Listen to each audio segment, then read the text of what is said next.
Jumpland Saga on laste vaimse tervise toetamise mäng, mis õpetab lastele, kuidas keerulistes olukordades hakkama saada. Mängu loojad on näinud väga palju vaeva, et see mäng oleks ühtepidi köitev, aga teistpidi mitte sõltuvust tekitav.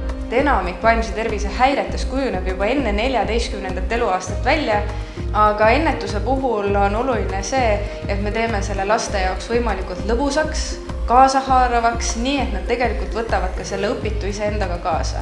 Mulle väga meeldib see mäng, kuna siin on väga palju minimänge, mis on väga toredad ning põhimäng on ka lõbus ning see tekitab muust rahuliku tunde. Mulle väga meeldib, et sellel mängul on ajapiirang, sest muidu ma jääks seda ilmselt tundideks mängima. Nagu mõtlema vaimse tervise kohta ja kui sa tead endast, siis on nagu lihtsam võib-olla teistega ka suhelda nagu. Läbi mängude on palju põnevam õppida asju. Selleks, et need oskused jõuaks lastele just siis, kui neil on seda päriselt vaja, selleks me siis oleme rakendanud tehisaru koostöös Tartu Teaduspargiga. Me kasutame Euroopa tehisaru tehnoloogiaid. Euroopa tehisaru tehnoloogiate kasutamine tagab laste privaatsuse ja andmete turvalisuse.